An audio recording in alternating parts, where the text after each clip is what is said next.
Okay, so what if I told you every entrepreneur, creator, and person building something new is paying a hidden tax to corporations that haven't created anything in decades? Also, what if I told you that artists need thousands of streams just to make a dollar, while record labels keep 85% of this revenue? Now, this isn't one of my good old void conspiracy theories. This is a $45 billion copyright scam. And after deep diving into the data, I'm really convinced that the entire system needs to be done away with. All right, so in case you guys aren't familiar with who I am, I'm Alex. I run the I Feel Void channel where I create custom beats and talk about AI stuff and other music industry trends. I've been researching something that affects the everyday creator, every entrepreneur and person trying to build something meaningful in this world. And what I found is so broken, so rigged against actual creators that I had to make this video. Because everybody here is arguing about fair use, DMCA, and content ID, but they're kind of missing the bigger picture. And the bigger picture is that the entire copyright system is designed to extract wealth from creators and give it to corporate middlemen who add no value. And so I'm going to start with the numbers that made me question everything. Global copyrights generated $45 billion in 2023, which, by the way, is more than the entire movie industry. But that's not even the worst part. Like, most of that money never even reaches the people who actually create the music, right? Now, if you've watched this channel before, you're familiar with the math, right? Artists get paid between 0.003 to 0.005 cents per stream, and that is a fraction of a cent, by the way, which means you need a lot of streams just to make a dollar. And if you're signed to a major label, they usually take 50 to 80% of that microscopic streaming amount, right? After distributors take their cut, managers might take their 15%, and then everybody else gets paid. An artist will often see less than 20% of the gross streaming revenue. So here's the craziest part about this is that I literally could make more money from a single $500 custom beat commission than most artists will. A million Spotify streams might net the artist $3,000 to $5,000 before everybody else takes their cut. But after the label, distributor, and manager also get paid, they walk away with like $500 to $1,000. Meanwhile, independent artists like me are keeping close to 100% of our revenue. And that should tell you everything about how the system is really designed. Now, a lot of the times they tell you that these copyrights protect artists, but I'm starting to think that that's really just like elaborate corporate propaganda. Before streaming, signed artists earned 10 to 15% of the CDs that they sold, and now they get fractions of a cent per stream while labels maintain the same revenue percentages. And the technology got cheaper, yes, which is a benefit, but distribution costs disappeared as well, and somehow artists are still making less money. It doesn't make any sense. Here's the pattern everywhere you look, right?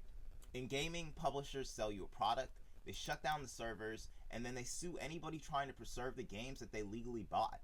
The US Copyright Office literally struck down game preservation efforts because publishers were terrified that preserved games would be used for recreational purposes. Like, think about that. They're afraid that people might actually play the games that they purchased. And then move on to the software industry, where companies abandon products. And in the software industry, we have companies that are abandoning products but trying to maintain copyright enforcement for decades. And I'm looking at you, Nintendo. You guys are the ones who are the #1 offenders in that fucking industry.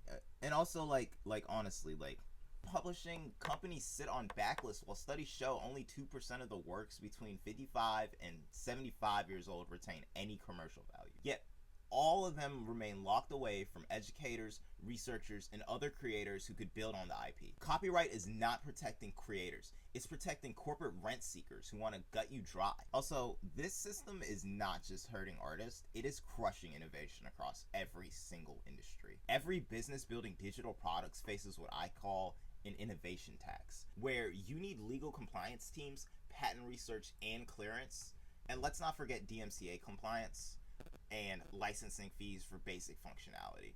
Conservative estimates are really putting this at around 15 to 25% of an average company's development resources, and this is not money that goes to actual innovation or features getting built or products that are going to see the light of day. It's just corporate bloat. And the opportunity costs are even worse because films are literally disintegrating. Copyright restrictions drastically reduce citations in educational content, and it makes research and teaching a lot less effective. Here's a stat that really blew my mind.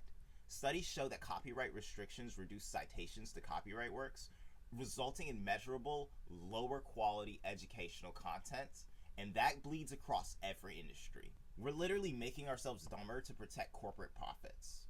Now, you might watch this video and you might think that I'm just like some salty creator ranting about the system.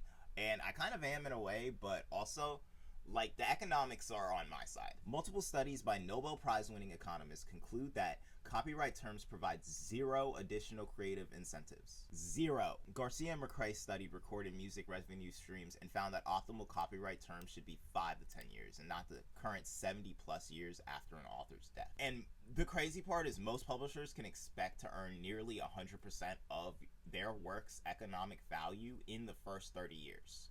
So everything after that is really just monopoly rent seeking with no social benefit. Now, there is historical precedent for this. Under the original opt-in copyright system, only 10% of works included copyright notice, and the 90% immediately went into the public domain, and this fueled massive cultural and economic growth. Now just compare that today, where 100% of your works automatically get 70 years of protection, locking away our shared culture for generations, and I think you guys will start to see the point that I'm trying to make here. Now, I'm going to dive a little bit deeper into the gaming situation, but I do think that this does extend to the music industry, which is why I'm making this video, because I think it's very important that people see and hear my perspective on this one. I know a lot of artists would probably be reluctant to support things like this because they're concerned about their own copyrights. So let me dive deeper into gaming. Gaming publishers routinely shut down servers for games that millions of people bought and played, when fan communities are just trying to preserve these games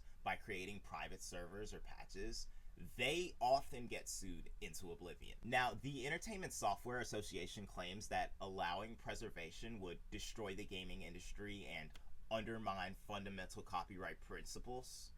They argue that all this hacking should be illegal even for games that you legally purchase. But the reality is, by shutting down servers, publishers essentially have vacated the market, and they've proven that these games have little to no commercial value, and yet they still sue fans for trying to keep their favorite games alive. The Video Game History Foundation reports that preservation efforts face critical threats due to legal barriers, and we're losing culture because corporate legal departments are trying to protect assets that they don't even want to monetize. It's a digital book burning sanctioned by law. Okay, so if you guys watch these videos, you know that I'm not like just a complainer. I'm here for solutions, and I want solutions. So here's the answer. I call it use it or lose it. It's a simple principle where if you abandon your product, you lose your enforcement rights, right? So in the case of a video game publisher, if they shut down their servers, after 6 months, fans can legally host private servers and preserve the culture. And the same goes with record labels that shelve artists' catalogs, right? Artists will regain control, and then they can distribute their music however they want, as they should be allowed to. Software companies that stop supporting their products, the community can legally maintain, modify, and improve it. The key to this is current products stay fully protected while they're commercially active, and creators and companies keep all their revenue during the period where 100% of economic value is generated anyways. But once something is abandoned and it can be proven that there's no commercial value, it belongs to the culture that made it valuable in the first place. This isn't a radical idea. This is basic property law logic. If you abandon the property, then you lose your claim to it. For entrepreneurs and creators, this isn't about fairness either. It's about massive opportunity. Right now, copyright compliance is eating up 15 to 25% of development budgets. Just imagine redirecting that money into actual product development and features that serve customers, and into innovation that creates real value. Imagine building products without having to navigate patent minefields, and imagine being able to access 98% of older works that have no commercial value but could serve as foundation for new creations. The companies preparing for post-copyright competition will dominate the ones still trying to protect obsolete monopolies. My favorite example of this is open source software, where it's consistently outcompeting proprietary alternatives because the development model is optimized for value creation and not artificial scarcity. And the internet's explosive growth happened largely in spaces not controlled by traditional copyright, and that's not a coincidence. Despite the academic consensus that copyright term extensions are economically harmful, countries keep lengthening terms through trade agreements. Canada and Japan have both extended their copyright lives through trade agreements, as well as the EU. And even Mexico has copyright enforcement for like up to 100 years, which I think is actually insane. This isn't happening because a reasoned debate about optimal policy happened. It happened because of corporate lobbying and trade pressure.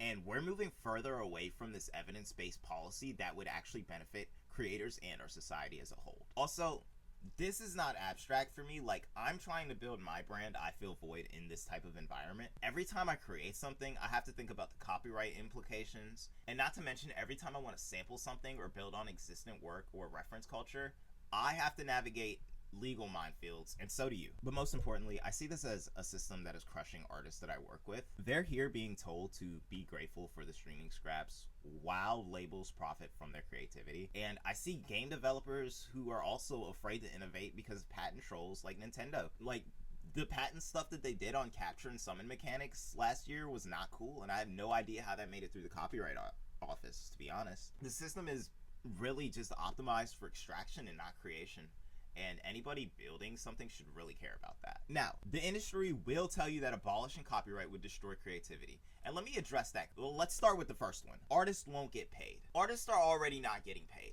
Newsflash. Independent artists are using direct distribution, and they're keeping close to 100% of their revenue, while signed artists are seeing 15 to 20% of it. And once again, economic studies show that there are no additional creative incentives beyond 10 years, right? Next one, piracy will explode. People already pirate content to access unavailable older titles. You see the problem here? Current enforcement fails to stop piracy anyways, and competition is suffering because of this. Every argument for the current system falls apart under any type of scrutiny. Alright, so what can you actually do about this? On an individual level, you need to support open source alternatives to the software that you use to create music. You need to choose business models that prioritize service quality and not IP protection. And you need to also build systems that create value through execution and relationships with your fans. Now, on a policy level, I don't think this will do that much, but if you're capable, support the Copyright Clause Restoration Act, which would reduce protection to 28 years, which is not what we want, but it is close. So, I mean, we could take that. Advocate for DMCA exemptions for preservation and education, and then push for a use it or lose it reform. Now, on a business level, you're going to want to design products that benefit from open standards and invest in capabilities that scale beyond IP protection, and position yourself for rapid innovation cycles rather than legal modes. But most importantly, like, just stop accepting the current system as inevitable, because it's not. It's a policy choice, and the policy can change. I want you guys to imagine a world where creativity is rewarded during its commercially active period and then becomes foundation for new creations. Where game communities can preserve digital culture without legal threats, and where researchers can access and build on human knowledge. I want you to also imagine a world where artists can connect directly with their audiences instead of feeding corporate middlemen. Those works that are locked away right now can become raw material for the next generation of creators. And look, this isn't utopian thinking. It's returning to the system that built our greatest cultural and technological advances ever. The current system is already collapsing under its own contradictions, and AI is making copyright enforcement increasingly impossible. Not to mention that the blockchain is also enabling direct creator-fan relationships, and open source software is starting to become competitive with its proprietary alternatives. My favorite example for this one being Affinity Studio right now, which is free and 1,000 times better than Photoshop in like every single way. The question isn't whether the change is coming, it's whether you'll be positioned to benefit when it arrives. I'm here building I Feel Void and my AI systems to thrive in a world where value comes from execution and not legal monopolies, where, you know, creators can build relationships instead of hoping for algorithmic lottery wins. And I'm gonna be honest with you guys, I think that the old guard is terrified because they know that their rent-seeking model is unsustainable. But for creators and entrepreneurs willing to think differently, this is our moment. If you're building something that could benefit from a post-copyright world, let's connect. And also, if you want to see more deep dives into how broken systems actually work, then please drop a subscription, hit that notification bell, and be ready for the next videos. Because the future belongs to builders and not rent seekers. And I want us to build it together. Peace.